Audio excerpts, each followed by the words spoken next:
Kingdom Business Community dan IT Indonesia mempersembahkan Indonesia Market Economy and Political Outlook 2023 menghadirkan Yongki Susilo, Center for Retail and Shopping Center Studies, Andri Asmoro, Ekonomis Bank Mandiri, Yunarto Wijaya, Carta Politika, dan dipandu oleh Julian Fu dan David Tan.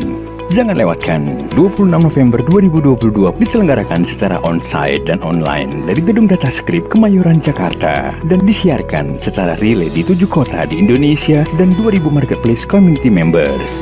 Untuk informasi dan pendaftaran hubungi 0817 131 257 atau kunjungi www.kbc.or.id/mg26NOV.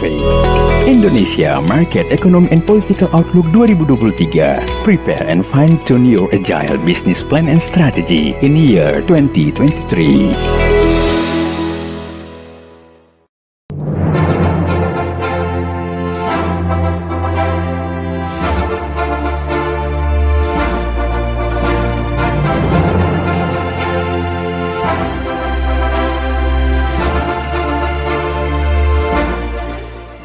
Bagi Bapak Ibu, kita akan segera beralih ke sesi berikutnya Bapak Ibu.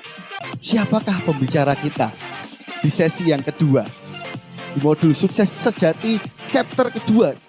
Maka dari itu saya akan spill. Siapa sih Pak Markus? Kita mau saksikan video profile Pak Markus Kristianto.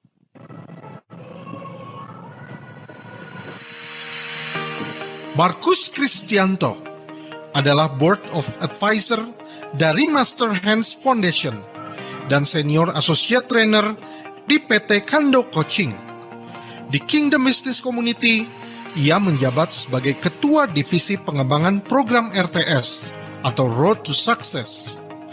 Markus sangat berpengalaman dalam bidang pengembangan kapasitas mental pemenang, karakter, sikap yang unggul, serta motivasi diri yang tinggi untuk berkarya. Berangkat dari pengalaman hidup yang sangat menginspirasi, yaitu kehidupan pribadi beliau yang penuh dengan tantangan, akan membuat kita berkaca untuk bekerja lebih maksimal, menyadari potensi kita yang luar biasa, dan belajar mensyukuri pekerjaan sebagai bagian dari ibadah kepada Tuhan. Moto hidupnya adalah, walaupun saya terlahir cacat, namun kehidupanku tidak boleh cacat. Hal inilah yang menyebabkan beliau menjadi orang yang tidak mudah untuk menyerah dan melakukan banyak kegiatan sekalipun kondisinya sulit. Oke, itu dia video profile dari Bapak Markus. Tentunya Bapak Ibu sekalian pasti sudah nggak sabar gitu ya untuk kita belajar bersama-sama. Langsung saja tanpa berlama-lama, mari kita berikan tepuk tangan yang meriah. Kita sambut Bapak Markus Kristianto.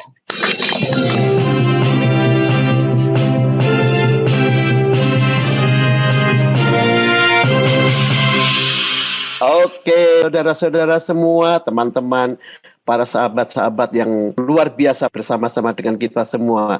Ya, sekali lagi, lihat wajah-wajah ini saya semakin bergairah gitu ya.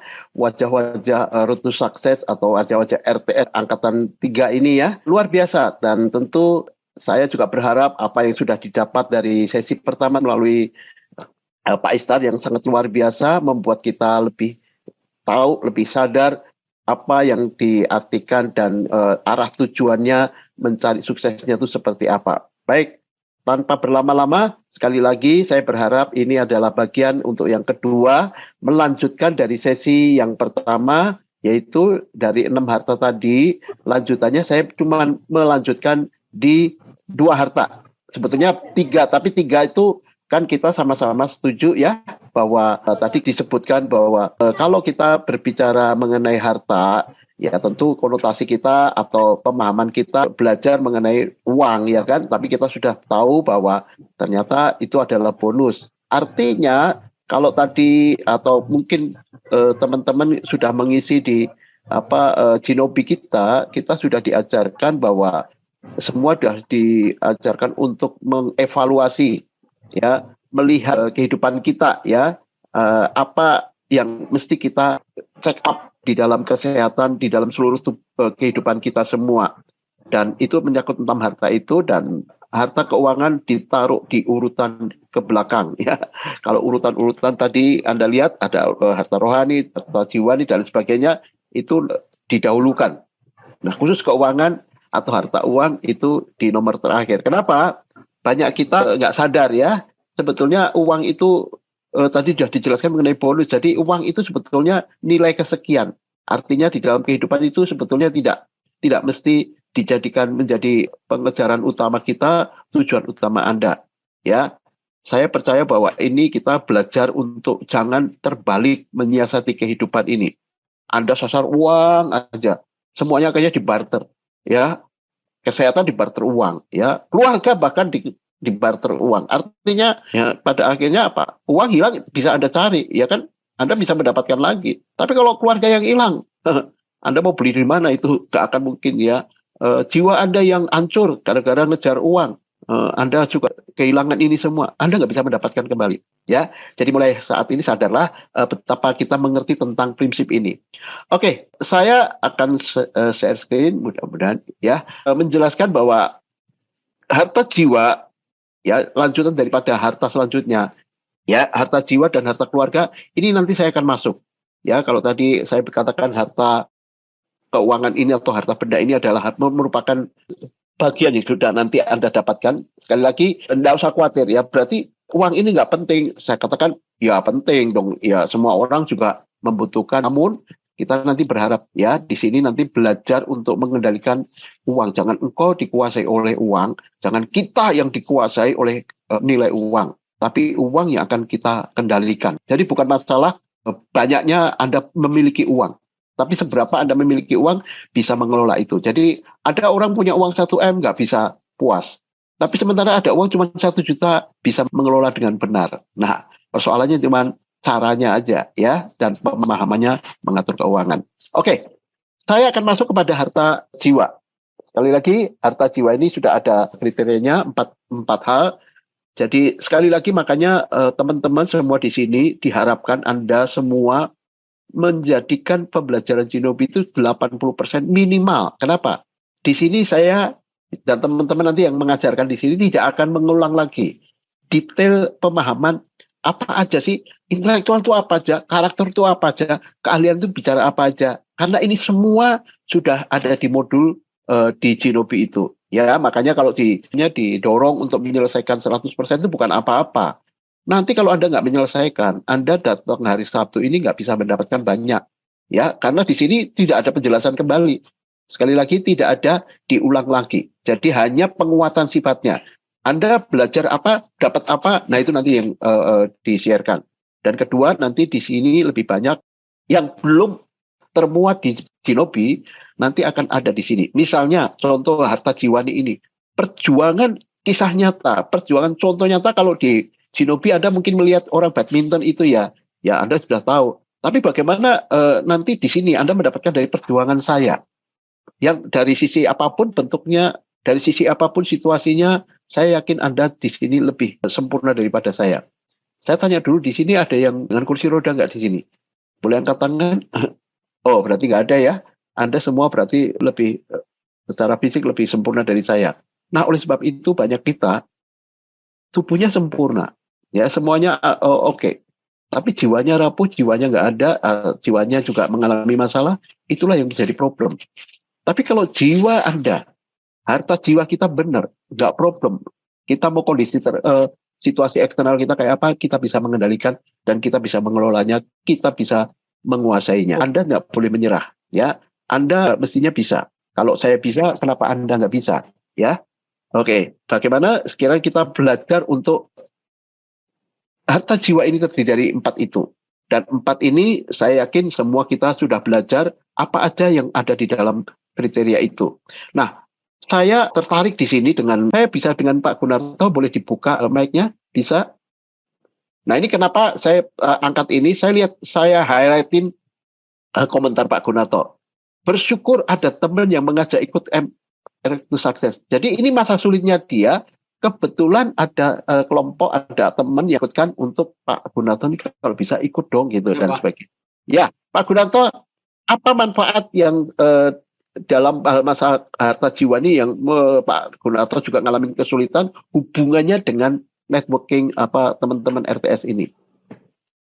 Ya Pak, sejak di tahun 2009 itu, tepatnya November, saya diajak setengah dipaksa atau ada istilah dijerumuskan, tapi dijerumuskan hal yang baik Pak. Oke. Kamu ikut camp ini aja dah. Nah, akhirnya di tengah kesulitan saya tetap akhirnya berangkat.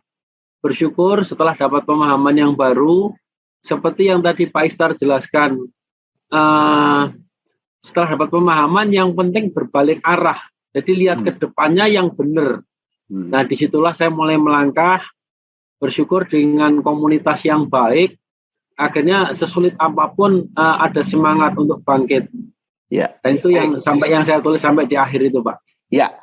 Jadi ini teman-teman perlu tahu seperti apa yang saya jelaskan, agen perubahan ya di dalam kehidupan Anda. Jadi contohnya Pak Gunarto ini ya, karena ada teman-teman di networking atau di hubungan semua di RTS ini semua, di link RTS ini, jadi ternyata betul hanya mengajak ya. Kalau nanti teman-teman lihat ya, Anda ada teman yang ngalamin problem masalah putus asa, susah dan lain sebagainya, ya kayak pengalaman Pak Gunarto nih, ajak aja kalau ada pertemuan RTS ini. Anda nggak usah pusing-pusing, nggak usah buang energi ngomong banyak macam, cemplungi aja di program RTS dan ternyata ada tuh manfaat.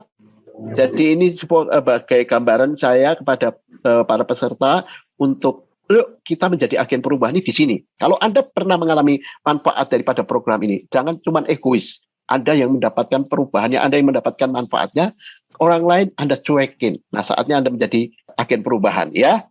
Baik, terima kasih Pak Gunarto. Selanjutnya saya boleh dengan Pak Erwin, ini juga salah satu yang saya melihat caranya dia. Pak Erwin ini juga boleh melihat bagaimana kalau ada kesulitan kaitannya dengan harta jiwa, jangan hanya fokus dengan masalahnya, tapi ingat berfokus pada tujuannya. Dan akhirnya harta jiwa menjadikan problem solver ya, bukan sumber masalah ya. Kalau dunia ini seringkali kalau ada masalah mempengaruhi lingkungan sehingga semua jadi masalah gitu. Tapi ini yang benar. Sekarang kalau Anda di RTS ini, Anda mengerti harta jiwa ini. Harta jiwa ini adalah sebuah harta yang dititipkan buat kita untuk problem solver ya, untuk mengatasi masalah. Pengalaman Pak Erwin gimana menjadi problem solver di perusahaannya Pak Erwin? Sebelumnya aku mungkin di sini aku bercerita, mungkin di sini juga ada teman-teman desainer ya, bahwa mungkin ini problem yang dialami hampir semua desainer untuk di Indonesia mungkin ya, atau mungkin dimanapun, bahwa emang kita kerjanya biasanya sampai lembur-lembur, sampai capek gitu sampai kayak ngerasa kok pekerjaan ini kok kayak agak kurang dihargai ya, kita udah capek segala gitu. Cuman akhirnya aku sadar bahwa jadi desainer itu bukan kita harus selalu sebagai eksekutor gitu, tapi tujuan akhirnya seorang desainer itu adalah kita harus solve suatu masalah gitu. Jadi tidak harus kita yang mengerjakan itu semua, tapi selama kita belum bisa menjadi problem solver, itu adalah masa kita untuk kita belajar berproses. Iya, gitu sih. Oke, berarti potensi yang ada di dalam seluruh pekerjaan apapun aktivitas kita, hendaknya jangan cuma untuk asal mengerjakan ya, asal eksekutor jadi tugas ini pokoknya udah tak kerjain. Tetapi sebetulnya kalau saya melihat daripada pengalaman Pak Erwin adalah bagaimana kita juga menjadi problem solver di dalam satu masalah itu sendiri setiap di dalam pekerjaan ya. Ya. Betul. Oke, ini bagus sekali. Sekali lagi terima kasih Pak Erwin. Saya dengan tulisan Anda juga mendapatkan satu insight. Saya juga bisa mendapatkan insight-nya dalam menuliskannya masa sulit yang membuat ingin menyerah. Ya kadangkala karena kita terjebak dalam zona nyaman. Saya percaya bahwa hari ini tidak usah terlalu banyak diteorikan, cepat aja keluar dari situasi itu dan percayalah, zona aman itu tempat di mana tidak nyaman. Ya biasanya zona aman akan mengakibatkan zona nyaman. Nah kalau orang sudah masuk zona nyaman biasanya jadi tidak aman. Artinya seperti Ibu rasakan ini, akhirnya menjadi hal yang sulit di dalam kehidupan profesional media. Karena apa? Masuk zona nyaman. Jadi Ibu ini juga punya satu resep atau satu macam pengalaman untuk kita semua. Jangan masuk jebakan zona nyaman. Resepnya cuma satu. tindakannya cuma satu. Cepat harus keluar. Ya, terima kasih Ibu Indri Wahyuni, yang ini luar biasa buat kami semua.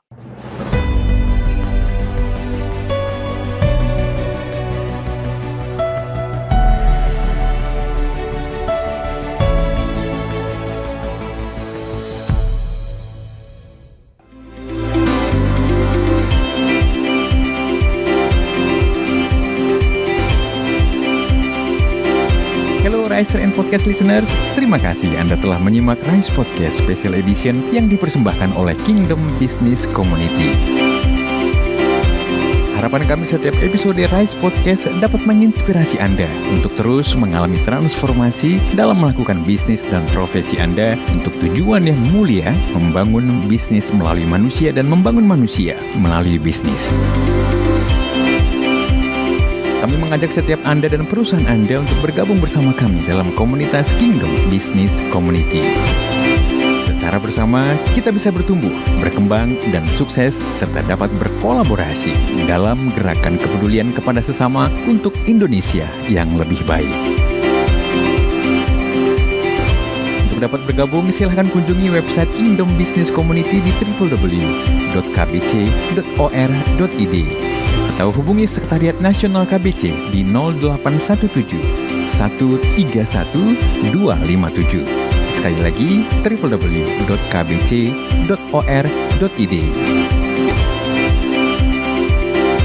Rise Podcast Kingdom Business Community. We podcast with heart. Sampai jumpa.